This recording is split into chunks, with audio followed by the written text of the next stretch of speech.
How could I have been so blind all these years? The words echoed in my mind as I stared blankly at the floral centerpiece on our table, reeling from the conversation I'd just overheard in the restroom hallway. This was supposed to be a celebration, a special birthday dinner for Eli at his favorite bistro. He was finally turning 18, my only son about to embark on the journey to adulthood. I had sacrificed so much to get to this point, to provide him the best I could as a single mother, while my husband Grant pursued his high-flying real estate career. Our marriage had been turbulent, to put it mildly. Grant was never home, always chasing the next big deal while I worked long hours as a high school counselor to keep us afloat. But Eli was the light of my life.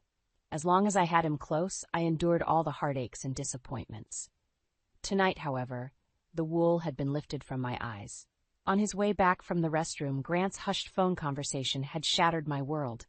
"Baby, just a few more months before the child support ends, then it's just you and me in paradise." He had crooned lovingly, oblivious to my presence just around the corner. I froze, bile rising in my throat.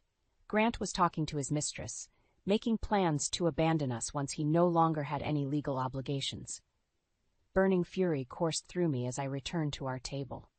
How long had he been cheating while I sacrificed everything for our family?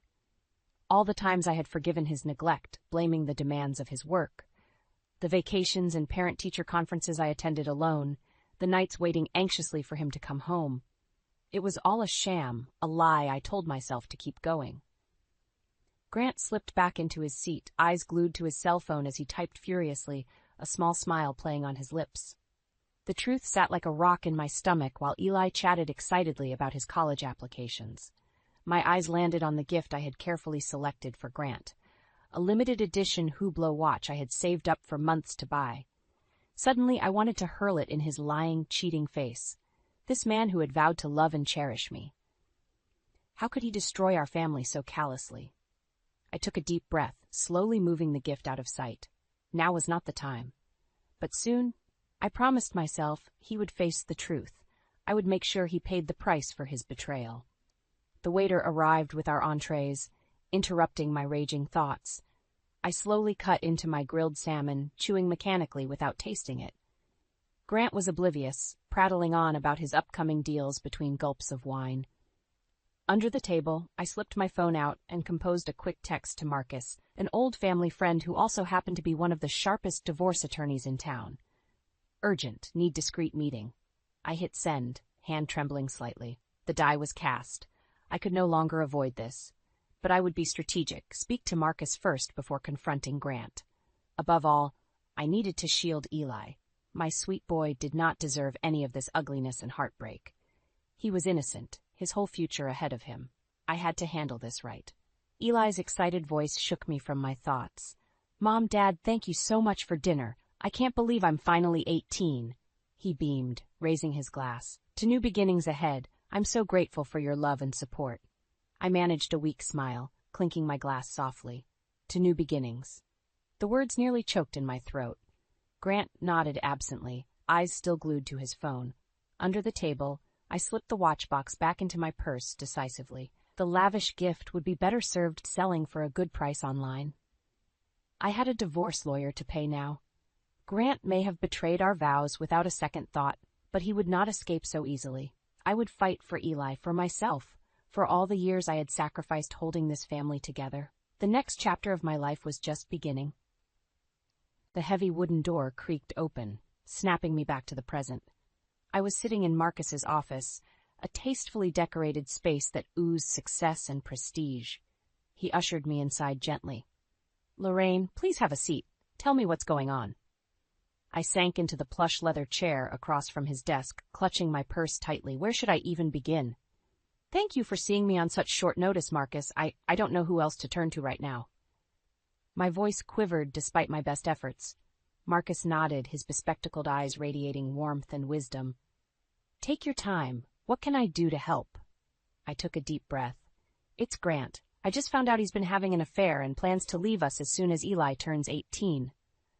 Marcus's eyebrows shot up, but he stayed silent, waiting for me to continue. "You've known us for years. You know what I've sacrificed for this family. working double shifts to cover bills when Grant's business was just starting out, handling everything at home by myself, finances, repairs, parenting. I've given everything I have. Anger and hurt welled up inside me. I thought back to all the times I'd swallowed my pain and frustration to keep the peace. The vacations and holidays I'd spent alone with Eli while Grant was tied up at work. How many signs had I missed or willfully ignored? Marcus handed me a box of tissues, his eyes brimming with compassion. I dabbed at my eyes hastily. Now was not the time for tears. I needed to be strong and strategic. I overheard him talking to his mistress last night. He promised her a new life together as soon as he's free of his obligations. All these years, and that's all Eli and I are to him, burdens to discard. I clutched my purse tighter, feeling the small birthday gift I'd never had the chance to give Grant. That watch would fetch a good price toward my legal fees. Grant owed me that much and more. Marcus scribbled some notes, glancing at his monitor. I see. And have you spoken to Grant directly about this? I shook my head. Not yet. I wanted to consult you first. See what my options are, especially finances and custody for Eli. At 18, Eli was legally an adult, but he still had a semester of high school before graduation. I needed to protect him, give him stability and care until he was fully on his own 2 feet. Marcus nodded sagely, steepling his fingers under his chin. You're being wise. Why don't you tell me more about your current situation? I can provide some recommendations once we have all the details. I spent the next hour laying everything bare, our assets, accounts, debts. Marcus took copious notes, only interrupting occasionally to ask thoughtful questions. In the 20 years I'd known him, his calm demeanor and sharp intellect had never wavered. He inspired confidence and trust. By the time we finished reviewing the paperwork, I felt lighter. Talking it all through had cleared my mind and firmed my resolve. I would not back down quietly or cave to Grant's intimidation. Too much was at stake. Marcus leaned back, removing his glasses. I know this is difficult, Lorraine, but you have several excellent options, especially given the evidence you have. He outlined a solid game plan to protect myself and Eli financially, while gathering more proof of Grant's misdeeds. Marcus would be discreetly consulting trusted colleagues to build an airtight case. For the first time in days, I felt hope stirring inside me. I had an ally now, someone dependable who could guide me through the turbulent times ahead. Grant may hold the money and resources, but I held the moral high ground. With strategic courage, I could still gain the advantage. The next move was mine. Mom, he can't get away with this. Eli's voice echoed loudly in the quiet kitchen. I shushed him gently. It was past midnight, and I didn't want to wake the neighbors. Lower your voice, sweetie. I know you're upset, but we have to be smart about this. I slid a cup of chamomile tea over and motioned for him to sit. We both needed to calm down and think clearly. Eli took a deep breath, clutching the mug tightly. I just can't believe Dad would do this to us. And that woman, Clara, she knew he was married. They have to pay for what they've done. I nodded wearily. My sweet boy didn't deserve to have his world shattered like this. When I first told him about Grant's affair, he had raged and cried, cursing his father's name. I couldn't remember the last time I'd seen Eli express much emotion. He was usually so stoic, immersed in his studies. This betrayal had cut deep. Revenge won't solve anything right now, I said gently. We need to be smart and gather evidence against them first. Marcus had advised documenting proof of Grant's long-term affair and reckless spending to gain leverage in the divorce proceedings. Hitting him where it hurt, his reputation and his money, was the smartest play. Eli gripped his mug tighter, eyes blazing. I can talk to some of Dad's former assistants and colleagues. Maybe they know something that could help. I hesitated. Eli's grades were stellar, and I didn't want him getting distracted or consumed by vengeance, but having an extra set of hands could be useful. Just be discreet, I finally said. Don't let it affect your schoolwork. Getting that academic scholarship is what matters most. Eli nodded. I know, Mom. My grades will stay up, I promise. I just want to help bring Dad to justice. His jaw was set stubbornly. Clearly, I wouldn't be able to talk him out of this crusade. Perhaps it would even be cathartic for Eli to actively contribute to holding Grant accountable. Okay, but no confrontations and don't give your father any reason to suspect us. I squeezed his hand gently. Now get some rest. You have exams next week. Eli hugged me tightly before shuffling off to bed, still mumbling curses at his father. I stayed up late finalizing my divorce filing papers and financial disclosures. Grant's sweet little mistress, Clara, was in for a rude awakening when she realized the price of her new life. Served her right for helping destroy my family and my trust. Over the next few weeks, Eli and I fell into an easy routine, gathering evidence separately while maintaining normalcy on the surface. To the outside world, we were still one big, happy family.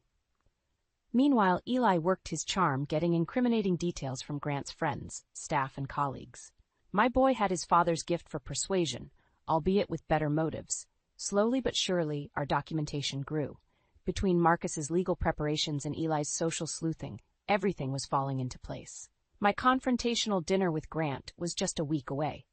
Once Eli graduated, I could serve Grant the divorce papers along with a healthy dose of karmic payback. The anticipation made my heart race. For today, though, I had to set those thoughts aside. Eli's high school graduation ceremony was about to start. As he crossed the stage to accept his diploma, tall and handsome in his robe and mortarboard, I felt my heart swell with pride.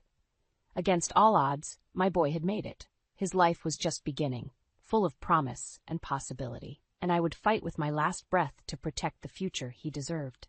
I stared at the folder in front of me, anxiety and anticipation swirling in my gut. It contained the culmination of weeks of careful planning and evidence gathering, everything needed to confront Grant and destroy his twisted lies once and for all. It had been a long road getting here. The sleepless nights spent digging through old financial records and emails, looking for any shred of proof. Eli working his charm to get the truth from Grant's colleagues. My endless strategy sessions with Marcus to build an airtight case. We were as ready as we could be. And yet, my hands trembled as I held the sealed manila folder. Was I doing the right thing? Eli and I had built a stable life together despite Grant's neglect. Did I really need to demolish what remained of our family unit? Perhaps I should just take the high road. Let karma take care of Grant and his midlife crisis fling, while I focused on my future with Eli. I could tell Grant that I knew about his affair, but minimize the confrontation. Amicably dissolve our marriage without all this ugliness. Salvage some faint echo of the happy family we once were. I shook my head sharply, dispelling those weak thoughts. No more blind forgiveness and second chances for Grant. He had thrown away any goodwill I once felt when he betrayed our sacred vows, lied to my face every day while plotting his escape with that gold-digging secretary Clara. Grant deserved to be brought low after profiting from my years of sacrifice. This was about justice, not just revenge. Exposing his misdeeds was the only path to closure for me and especially Eli. My son had enough turmoil to process already without carrying this bitter secret forever. The truth would set us free. Our future peace and healing depended on total honesty and accountability. However difficult this dinner confrontation might be, I owed it to both of us to see it through. Eli popped his head into my study, thick dark hair disheveled as always. "Mom, I'm headed out to meet some friends for pizza. Need anything before I go?" I smiled, warmth filling my chest. "No, sweetie, you go have fun. Stay safe and call me if you need a ride back." He nodded, eyes drifting to the hefty folder on my desk. I knew he shared my turbulent mix of anticipation and fear. But Eli had proven himself wise and discerning beyond his years. He understood what was at stake, what needed to be done. "It'll be okay, Mom. No matter what happens, we're in this together." He hugged me quickly, gangly frame enveloping me. I clutched him tightly, trying to convey my gratitude and love through that embrace. Then he was gone, loping stairs, taking two at a time. Tomorrow we would host Grant and Clara at a supposed celebration dinner, where I would finally serve Grant the harsh reality he deserved. A pit started forming in my stomach. It was almost time to face the music. I squared my shoulders and closed the folder. Right or wrong, the die was cast. All the weeks of painstaking preparation couldn't eliminate the risks we faced, but the time for hesitation and second thoughts was over. Whatever happened at tomorrow's confrontation, I had to be strong and see this through. For Eli, for myself, and for the life we could build as soon as Grant's poisonous secrets were laid bare. Tonight was the night. After endless planning and preparation, the confrontation I'd alternately longed for and dreaded had finally arrived. In just a few hours, Grant would arrive with his pampered mistress Clara, expecting a pleasant birthday celebration dinner. Oh, it would be memorable, all right, but for far different reasons than Grant anticipated. I smoothed my black dress and examined myself critically in the mirror. I had selected an outfit that portrayed strength and confidence. No more playing the meek, forgiving wife. Those days were done. Tonight, Grant would see the formidable woman he had unleashed through his callous betrayals. The doorbell rang, and I steeled myself before going to answer. It was Marcus, precisely on time.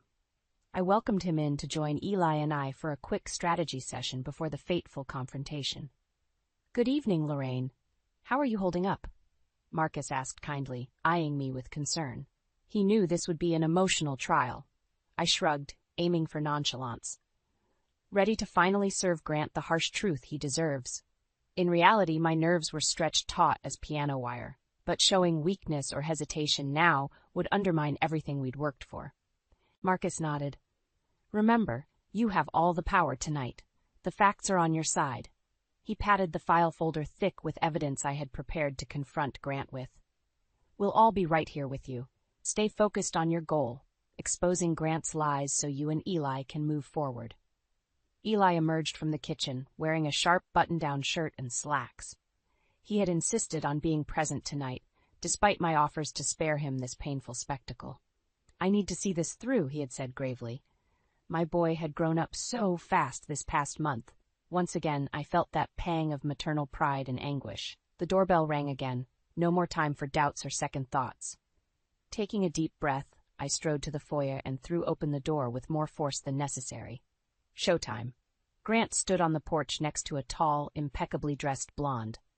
Ah, the elusive Clara in the flesh.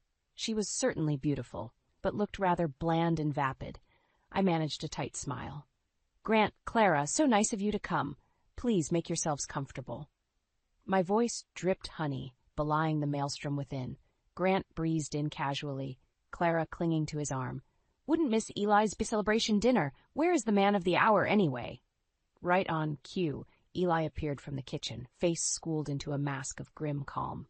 We all took seats around the finely set dining table. Expensive china and crystal wine glasses glinted in the low light, the perfect backdrop for the bombshells about to be dropped. Marcus nodded discreetly, signaling that he had activated the hidden recording devices we had planted earlier.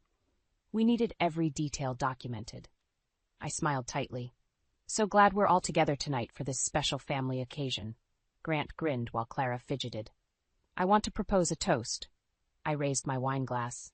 "To new beginnings." We all took sips. Now for the true theatrics to begin. "There is something I need to discuss with you first, though, Grant."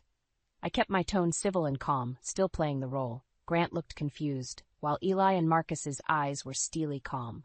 They knew what was coming. I pulled out the thick file folder and let it drop onto the table with a resounding smack. New beginnings indeed. For example, your new beginning with Clara here, while our marriage was still very much intact. Grant paled rapidly. "What are you talking about?" he sputtered. Too late. The trap was sprung. I smiled icily. "I think you know very well, but allow me to refresh your memory." I opened the folder slowly, watching Grant and Clara's eyes widen. "Let's start with the credit card statements, shall we?" I pulled out a stack of papers. "Some very interesting hotel charges the past few years while you were working late." Grant sputtered, face rapidly turning red. "I can explain." I silenced him with a look. "Save it. Unless you can explain 10 pages of charges for jewelry, lingerie, couples massages, must be quite the demanding client." Clara flushed crimson next to Grant, shrinking into her seat. Served her right, the two-faced homewrecker. And that's just the start. I slammed down another stack of papers. "Emails to your assistant clear back to 2012, dictating love notes to your dearest Clara?" I shook my head in mock sadness. "Tsk. You always were sloppy with covering your digital tracks." "How did you—" Grant stared at the mounting evidence, eyes bulging. I felt a surge of dark satisfaction at finally puncturing his brazen facade. "It doesn't matter how. What matters is you being held fully accountable for destroying this family." My voice remained icy calm, strengthened by the righteous fury coursing through me. I pressed on, spurred by years of pent-up hurt and betrayal. Oh, and let's not forget the offshore accounts. Quite a lot of marital assets diverted without my knowledge. I'm sure the court will have questions. With that, I turned my gaze to Marcus, who had been silently observing. His face was a mask of restrained fury. He rose slowly from his seat. Good evening, Grant, Clara. I'm Marcus Wright, attorney representing Lorraine during these divorce proceedings. Grant's face somehow turned even paler. I drank in his shocked expression, thrilled to finally have gained the upper hand. As you can see, we have compiled extensive evidence of your financial malfeasance and infidelity. Lorraine has a rock-solid case for an extremely favorable divorce settlement and child support. Marcus motioned to the damning array of documents. I suggest you refrain from denying any accusations or attempting to discredit this evidence. We have enough proof to bury you for years in litigation and destroy what remains of your professional reputation. He paused, leaning over the table to look Grant right in the eye. However, if you agree to a quick, amicable settlement, we can avoid airing more of your dirty laundry. I urge you to make the wise choice here. His smoothly delivered ultimatum pierced the heavy silence. Clara was openly sobbing now, mascara smudged across her face. Under different circumstances, I may have pitied her. But tonight, I only felt cold satisfaction seeing her lavish, ill-gotten world crumble. Grant buried his face in shaking hands, the magnitude of his defeat sinking in. I had imagined this moment so many times, certain I would explode in rage or glee. But confronted with the reality, I only felt bone-deep relief. Our painful charade was finally ending. The long road of healing could begin. I rose calmly from my seat, holding Grant's defeated gaze. Your lies end tonight. Sign the settlement, grant us a quick divorce, and this all disappears. You have a choice to make. With that, I turned my back and strode away, my heels clicking decisively on the tile floors. The confrontation was over, my long-awaited justice finally obtained. It was time to start writing a new story. I stood at the kitchen sink, numbly rinsing wine glasses with shaky hands. The confrontation I had planned and agonized over for weeks was finally over. Grant and his tearful mistress had staggered out minutes earlier, shell-shocked and defeated. Marcus stepped up beside me, gently prying the glass and sponge from my clenched fingers. It's done, Lorraine. You were strong and decisive, just as we planned.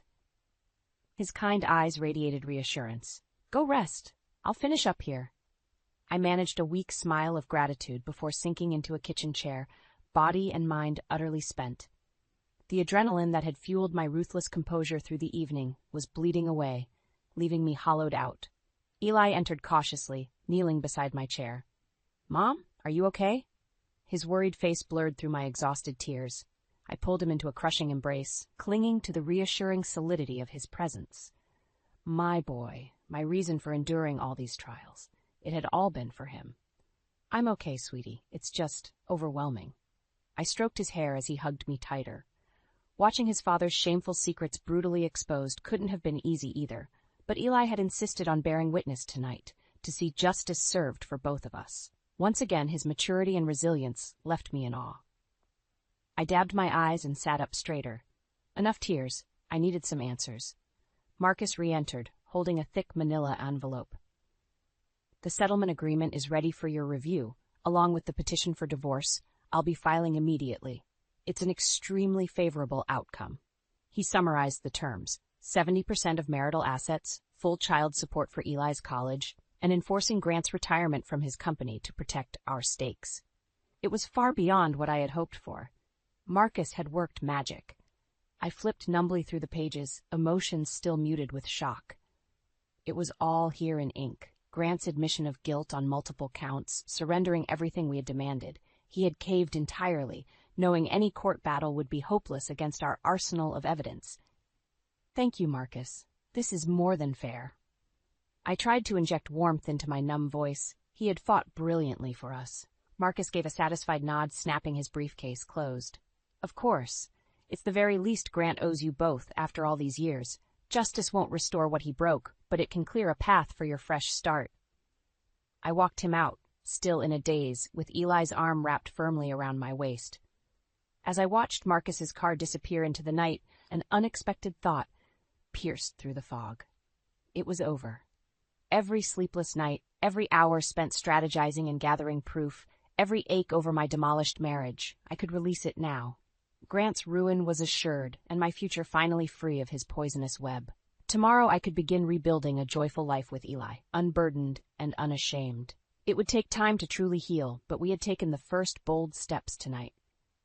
I turned to Eli, hope flickering tentatively inside me. Why don't we take that trip to Italy we've always dreamed about? A mother-son graduation celebration. Eli's face lit up, eyes shining. Really? That would be amazing. I hugged him tightly once more before heading upstairs, the promise of tomorrow's freedom propelling my tired steps. I could rest easy at last, justice served and a new dawn awaiting. The past was finally laid to rest. Warm sunlight filtered through swaying Italian cypress trees as Eli and I strolled down a cobblestoned path, gelato in hand. It had been 2 blissful weeks since we'd arrived in Tuscany for a celebratory graduation trip, courtesy of Grant's newly liquidated assets. Italy was just as beautiful and healing as I'd hoped. Long leisurely days spent exploring quaint hillside towns and tasting delicious local wine and cuisine. Evenings spent laughing with Eli over home-cooked meals on our villa's patio, looking out over rolling vineyards stretching to the horizon. Our confrontation with Grant already felt like a distant memory. Being immersed in the beauty and serenity of Italy made those painful chapters of our life somehow smaller. Petty, even. I sighed contentedly, linking my arm through Eli's as we walked. "How's your pistachio gelato, sweetie?" He grinned. "Amazing, as always. This was the best graduation gift ever, Mom." My heart swelled. "You deserve it, kiddo. I'm so proud of you." Watching Eli relax into his carefree young self again after shouldering so much responsibility and heartache had been the greatest joy. He would return home ready for college, unburdened by his father's toxicity. We arrived back at the villa as the setting sun bathed the terracotta roof tiles in golden light. I curled up on a lounge chair with a glass of Chianti, flipping idly through my discarded novel. For the first time in ages, I actually had time to read something unrelated to financial records or divorce law. Across the patio, Eli was furiously typing on his laptop, brow furrowed in concentration, probably chatting with that pretty Italian friend he'd met in town earlier this week. Young love in the Tuscan sun, how quickly life moved on. My own heart suddenly felt lighter than it had in years. The isolation and stress that had weighed me down was finally lifting day by day. I was remembering what it felt like to breathe freely, revived by new possibility. A notification from my lawyer back home interrupted my musings. Marcus had sent through the final divorce decree, officially dissolving my tattered marriage. In the attachment, he included a brief update on Grant's downfall. I quickly skimmed through. Grant had submitted his resignation from the company, disappearing quickly and quietly as agreed. His reputation was mud in the industry after rumors of embezzlement and misconduct surfaced. No cushy CEO positions awaited him now. A vindictive part of me hoped he was suffering, consumed by shame and regret over losing his wealth and stature. But an even larger part simply felt indifferent. Grant no longer held any power over me, for better or worse. I stretched out on the lounge chair contentedly. The sun had set, leaving a dusky purple hue over the vineyards. Somewhere nearby, cicadas chorused softly. Eli wandered over and squeezed my shoulder. "Hey, Mom, want to go grab dinner in town tonight? My treat." I smiled, pride and gratitude welling up. "That sounds perfect, honey." Arm in arm, we made our way slowly down the winding path toward town. The past was finally laid to rest, granting me passage to a life reclaimed, and I intended to savor every luminous step ahead with my boy beside me. Justice had been done, and hope's first tender shoots were rising from the ashes at last. Our new story was just beginning.